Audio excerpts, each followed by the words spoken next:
Daniela Espitia Flores was born around 1998 in the lively and vibrant city of Barranquilla, Colombia.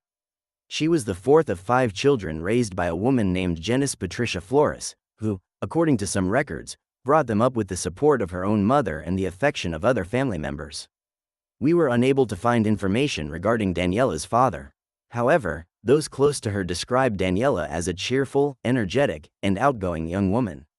She had a deep passion for dance and a contagious enthusiasm that brightened any gathering. For that reason, within her family, she was considered the life of every party, remarkably generous, thoughtful, and always attentive to those around her. Daniela never let a special occasion pass without planning a surprise, especially when it came to the birthdays of her loved ones, where she always went above and beyond.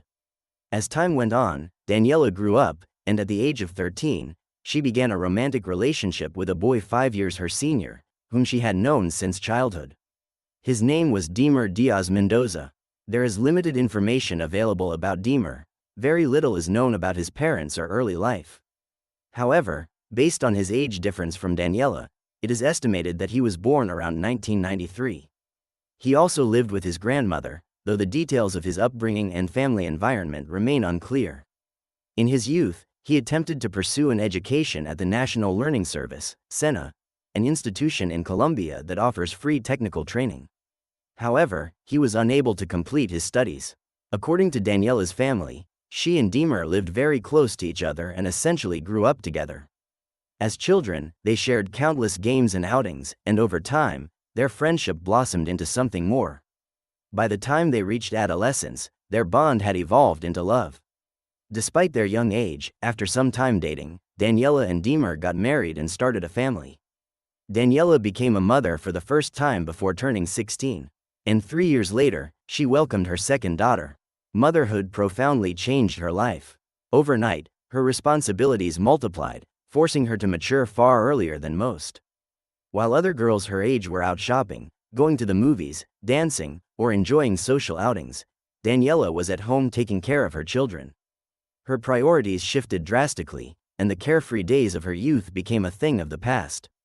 From that moment on, every decision she made was centered around the well-being of her children, who, according to her relatives, became the very heart of her world. Her mother described Daniela as having a deep and natural calling for motherhood. Although she had to juggle work and parenting, what stood out most was her unwavering dedication and unconditional love. She gave her children everything she could.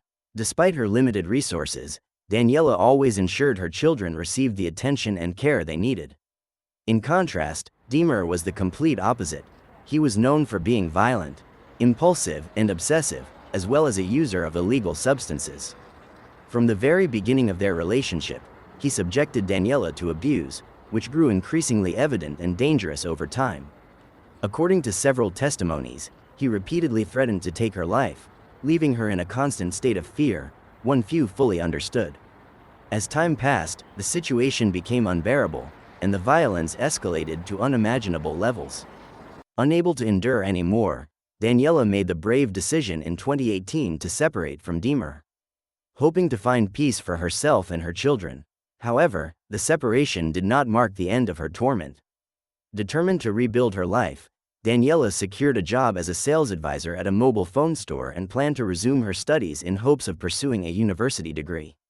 She was ready to create a peaceful future, one far removed from Deimer, with the firm belief that she deserved a second chance at happiness.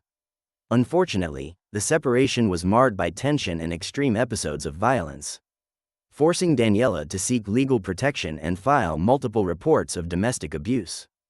Despite financial hardship, she did everything in her power to provide the best for her children and for her mother, with whom she shared a deep bond filled with love and mutual support. To the outside world, Daniela appeared radiant and cheerful, always ready with a warm smile and kind words. But within the walls of her home, the reality was starkly different. Behind this facade of joy, she was battling an increasingly volatile relationship with Deimer. Those closest to her were well aware of the difficult situation, even if she maintained a calm exterior, bearing a heavy emotional burden. Adding to the strain, Deimer was not only abusive but also financially irresponsible. He allegedly worked as a driver alongside his uncle to pay child support, but when the global health crisis hit, he lost his job, and the situation deteriorated further. Sometime later, Deimer managed to find a job at a company in downtown Barranquilla. However, his performance was hindered by his addiction to illegal substances and his aggressive behavior, which frequently led to conflicts. Despite these challenges, his family made several attempts to help him, concerned about the destructive path his life was taking. Nevertheless, Deimer seemed to be trapped in a cycle he either could not, or would not, break free from. During that period, according to various reports, Daniela filed multiple complaints against Deimer. Records showed 2 cases were registered with the prosecutor's office and 3 with family welfare agencies. The most recent complaint was filed on May 8, 2020, as part of her ongoing efforts to stop the abuse he inflicted upon her. At the same time, during the global health emergency, Daniela's mother fell ill and had to be hospitalized. Upon her release, Daniela moved in to care for her. Her mother later recalled that one of Daniela's greatest fears was losing her, which is why she remained by her side at all times, ensuring her recovery. This period of isolation brought them even closer together. Daniela, her sister Eliana, and their mother found creative ways to pass the time at home and cope with the monotony. They baked desserts, tried recipes they found online, and finally made dishes they had been wanting to try for years. The 3 of them spent days and nights together, strengthening a bond that was already unbreakable. Then came Monday, August 17th. Daniela left home without disclosing where she was going. Before stepping out, she assured her family she wouldn't be alone.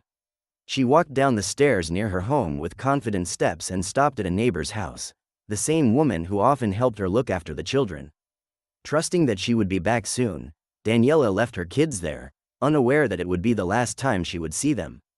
According to her mother's testimony, the day before this happened, Deimer had called Daniela under the pretext of arranging child support payments.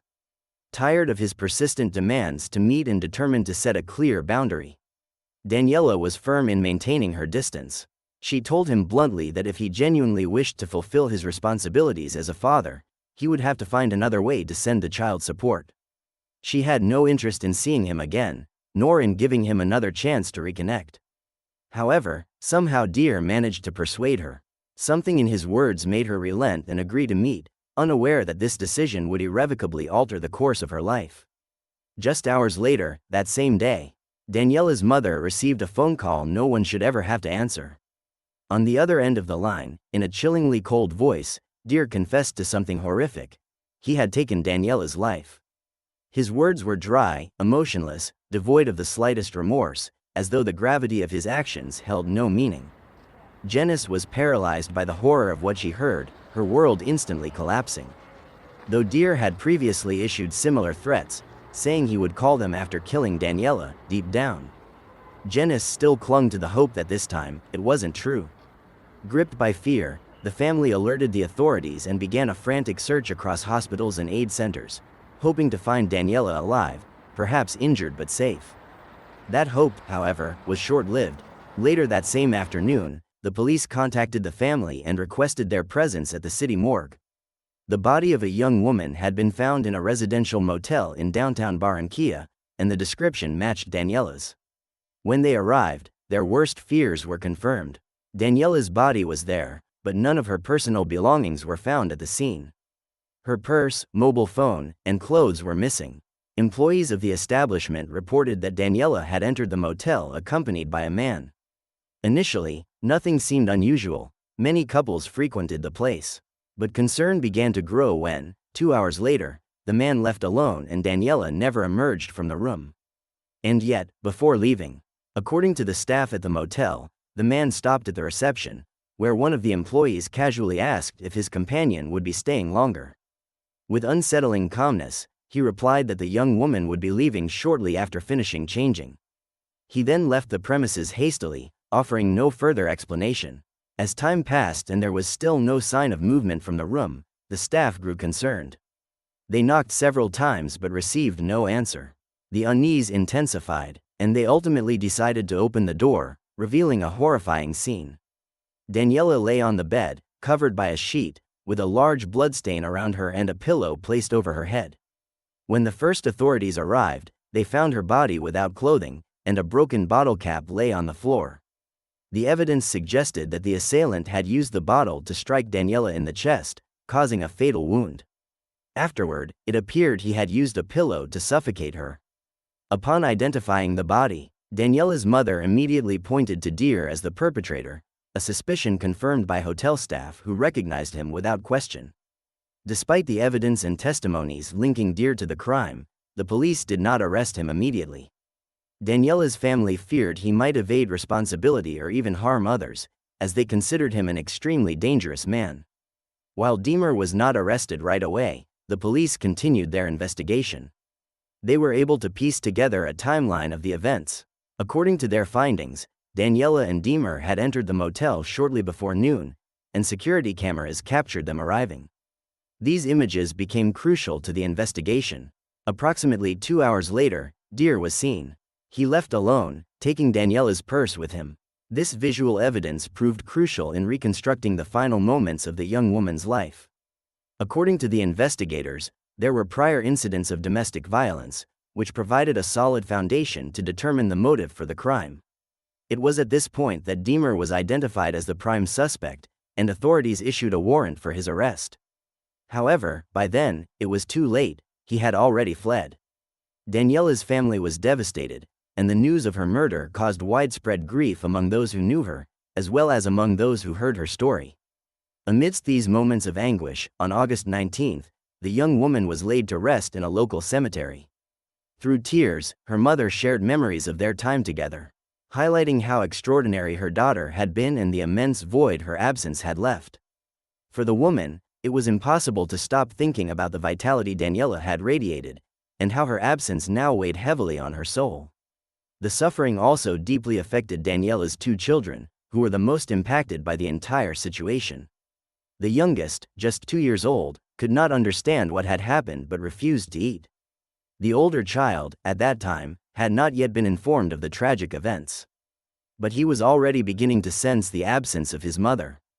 The news sparked a wave of indignation and sorrow within the community, with many expressing their rejection of such an act of violence and underscoring the urgent need for effective measures to protect victims.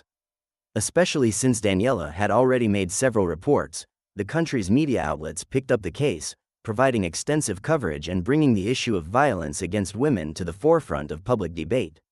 Various reports and articles examined the circumstances surrounding the crime, the nature of the relationship between Daniela and Deimer, and the shortcomings in the protection systems. However, Daniela's family also faced various comments that, in some way, blamed Daniela for what happened, accusing her of taking the decision to meet Deimer at the location where the crime occurred.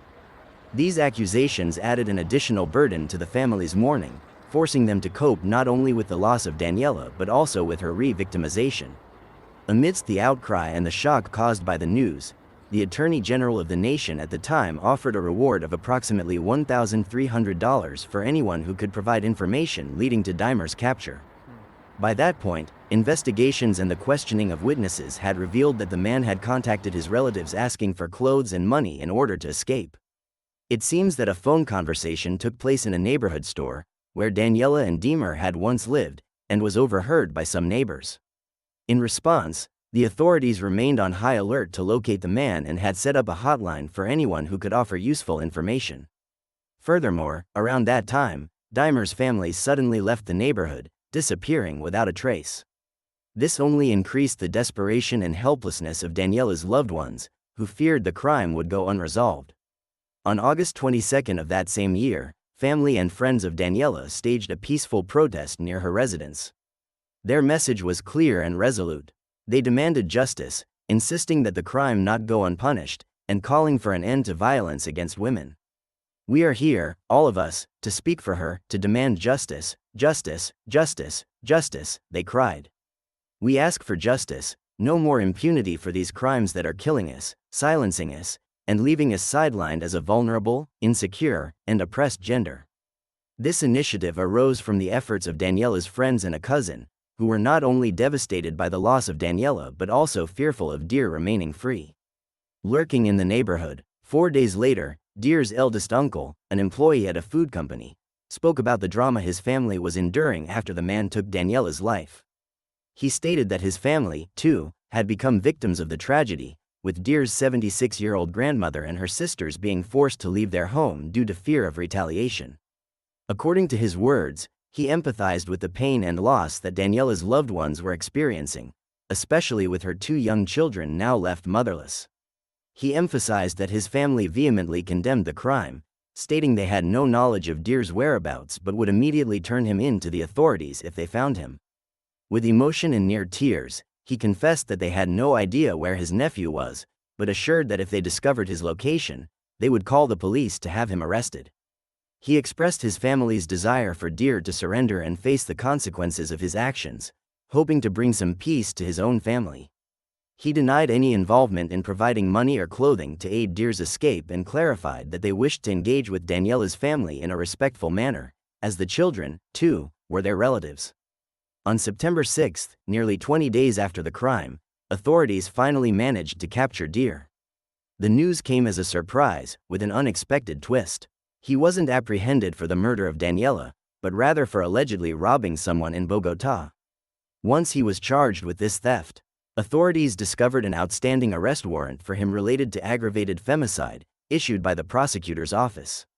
The details surrounding his arrival in the capital remained a mystery to the investigators.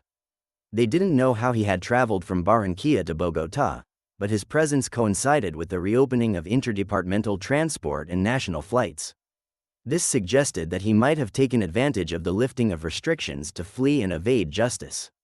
It's important to recall that, at this time, a global health emergency was in effect, and there were restrictions on transportation. Tensions mounted as more details emerged.